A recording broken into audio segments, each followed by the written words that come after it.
Hey everyone, we all get caught up in those negative thought spirals. Raise your hand if this sounds familiar, where the feelings are overwhelming and it just feels like you'll never figure out a way forward. Everything's terrible. All the bad things are happening all at once and you're not good enough, smart enough, fill in the blank enough to find your way forward. Really common when we're making a big, worthwhile career change or leveling up in our business or really taking a step forward and showing up powerfully as a leader. Of course, it's going to be hard to see our way out of it. Good news, today we're going to talk about a powerful tool, or actually 3 powerful tools to help you navigate the situation, just to get yourself a little bit of space, of context, of perspective, so that you can actually take action to change your circumstances. So those 3 powerful tools, or the powerful tool with 3 components, however we want to think about it, are the 3 P's of positive psychology. Perhaps you've heard of these before. So let me take you through the definition and then we can kind of talk about how to identify these and how to start shifting the energy when they come up. So the first P is personalization, over personalization. Raise your hand if you've experienced something like a situation happens and you make it mean something about you, right? So rather than just this thing happened and oh, too bad, it's about a deficiency we have. Like if I had done more, if I had done something differently, if I was a better person, if I were more of this or less of this, right? Sound familiar? That's over personalization. So that's the first P.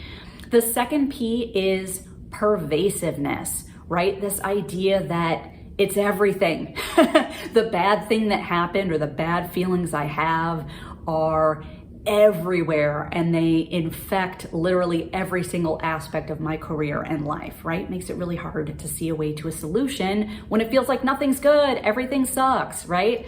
So that's the second one. And the third P is permanence, right? Raise your hand if you've experienced this. Like it just feels like your current circumstance, or often for you feelers or people in touch with your feeling, the feeling that you're experiencing is going to last forever, right? There's no way out. So let's talk about how we can get some daylight into this. So number 1, personalization. I'm going to share a really common example that comes up. You send an email to someone, whether it's to reconnect, build a relationship, deepen a relationship, follow up on an informational interview, and you don't hear back, right? This is where the gremlins and the negative feedback loop come in. Oh, you should have worded the email this way. You sent it too soon. You sent it too late. Why didn't you do it this way?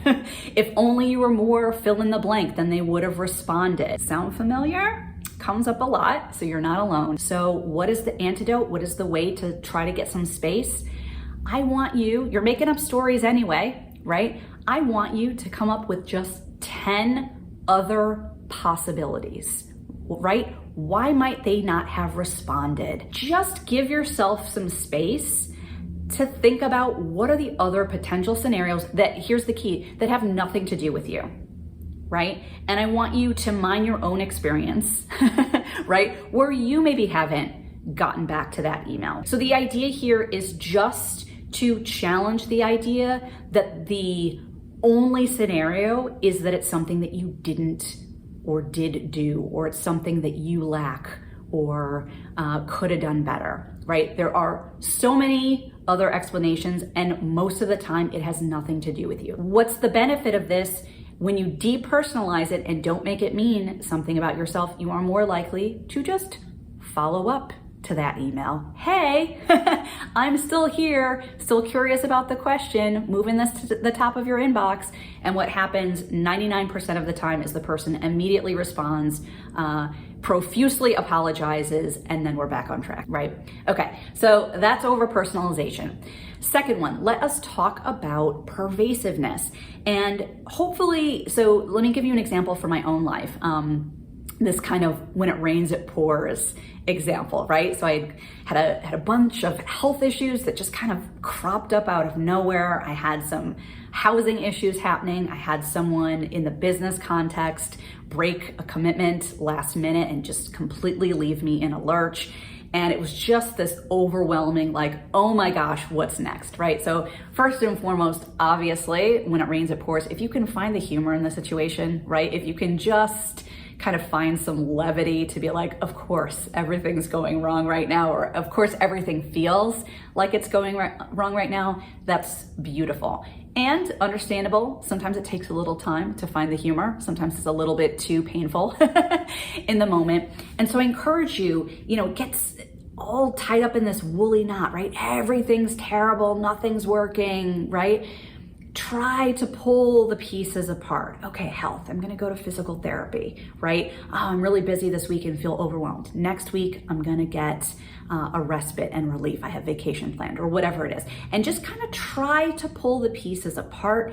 Try to focus on what is working, right? Train your brain. All right, I have these 10 things that are going great right now, right? Of course, we're focused on the 3 things that are threatening to overtake our mood and our emotions and our actions. So this is, again, all about expanding, giving yourself some perspective, recognizing that even though it feels like everything is going wrong, there are probably some rays of light or ways forward, right? Like it is not these, which are the elements that I can start getting on an action plan to shift. So it's not everything.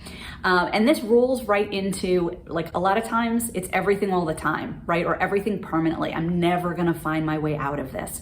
Really, really common when we're trying to make these big sorts of shifts that it feels like, especially if our circumstances are particularly uncomfortable and less than ideal, shall we say, of course it's gonna feel like this is gonna exist forever. I find myself falling into this trap probably the most out of any of them. It's just like, I cannot see my way out of this. And I found over the years, play around with what works for you, but I found over the years just a mantra of, I feel really blank right now, like sad, overwhelmed, frustrated, whatever it is. I am not gonna feel this way forever, right? Something is gonna change, right? And just to bring in the logical piece of it for a moment, like for this to be your permanent situation for the rest of your life, literally nothing could change. Like not just you, like even if you took no further action for the rest of your life and just literally sat on your couch for the next 40, 50, 60 years, that would also mean for things to be permanent that no external circumstances were gonna change. No other people would be changing around you, which is completely unrealistic, right? Everything's changing all the time. This too shall pass. And I found actually a way to kind of, when I tell myself, all right, you're feeling really bad right now. You're feeling kind of sorry for yourself.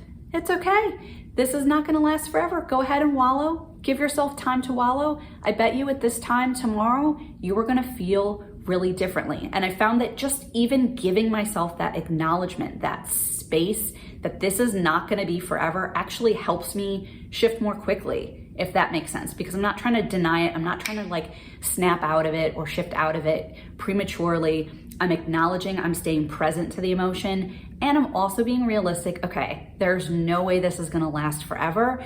I add on to that, again, play with the phrases that work with you or work for you. This is not gonna last forever. I'm gonna figure this out.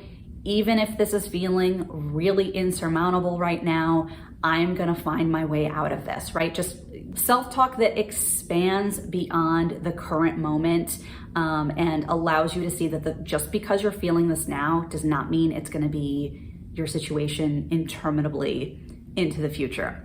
So, those are the 3 P's of positive psychology. I would love to hear what resonated with you. I would love to hear what questions you still have. I would love to hear your suggestions. Share it in the comments below. Thanks, and I'll talk to you soon.